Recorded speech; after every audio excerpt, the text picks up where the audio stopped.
je suis Samuel Roumeau, fondateur de la société Bonne Question et membre du collectif Co-Design-It. Et nous sommes aujourd'hui au Collège des Bernardins à Paris.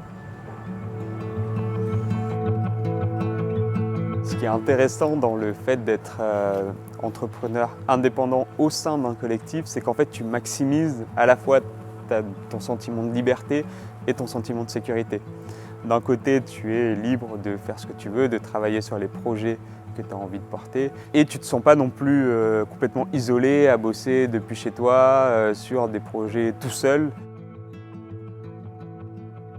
Ce qui est intéressant à Sciences Po Bordeaux, c'est qu'on part en Erasmus en deuxième année. Très vite, on sort de notre univers. Moi, c'est la première fois que je partais vivre en dehors de chez mes parents, à l'étranger. Je suis parti en Norvège. Donc là, c'est la phase de découverte qui se prolonge pas mal en troisième année, où là, c'est beaucoup la fête. Et en master, ça redevient, en tout cas pour ma part, très studieux, avec un début de spécialisation, une conscience aussi assez aiguë que le monde du travail ne va pas tarder à nous ouvrir les bras et donc se préparer un petit peu pour ça.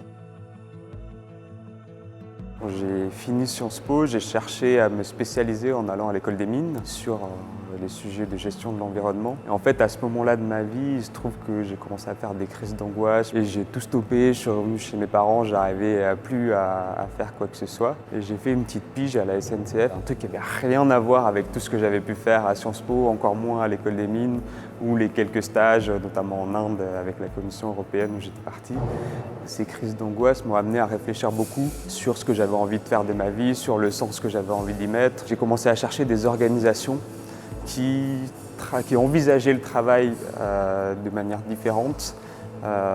Et c'est là que j'ai rencontré WeShare, une communauté d'entrepreneurs qui essayaient de penser les émergences de notre société et d'expérimenter au sein même de l'organisation quelque chose de plus horizontal, de moins hiérarchique, avec une forme de distribution des rôles et des responsabilités dans laquelle, moi, de suite, je me suis vachement retrouvé. Chez WeShare, en fait, j'ai passé pas mal de temps à porter plusieurs projets d'études, de recherche-action ou même d'action-recherche, avec la particularité que je ne répondais pas à une commande publique ou privée, c'est-à-dire qu'il n'y a personne qui me disait « Ah tiens Sam, il faudrait que tu travailles sur ce sujet-là », mais c'est plutôt moi, évidemment, entouré d'autres personnes, qui ai décidé de poser un sujet sur la table et d'aller l'explorer. Par exemple, dans le cas de 1000 lieux, on a cherché à essayer de rendre de la manière la plus sensible possible compte de l'impact, l'influence des tiers-lieux sur un territoire donné. Co-Design-It, c'est un collectif d'indépendants, une quarantaine de personnes, en France mais aussi en Suisse et en Belgique, dont le métier est le co-design, mais pour le dire simplement, c'est de favoriser l'engagement et faciliter la collaboration. Donc nous, à chaque fois, notre métier, c'est de concevoir des dispositifs, poser les bonnes questions, mettre les bonnes personnes autour de la table. Et donc tu peux te retrouver à bosser sur différents types de projets. Aujourd'hui, on est au Collège des Bernardins pour essayer de voir comment est-ce qu'on améliore l'expérience d'accueil. Qu'on passe d'un lieu très très beau, mais finalement un peu froid, un peu vide, à quelque chose d'assez chaleureux où tu te sens le bienvenu. Et ce que j'aime bien dans cette mission autour de la notion d'accueil, c'est qu'on parle d'accueil dans un lieu. Mais en fait, si tu tires le fil, on parle de l'accueil dans notre société, de la façon d'accueillir, du pourquoi est-ce qu'on devrait accueillir. Je sais qu'ils réfléchissent à la façon dont les églises pourraient renforcer l'expérience d'accueil.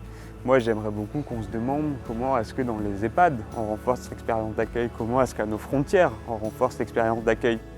Mon conseil aux étudiants, ce serait de s'autoriser en fait à explorer, y compris dans des endroits un peu incongrus, un peu inattendus, parce que parfois on va trouver des choses qui nous parlent, on va trouver vachement de sens.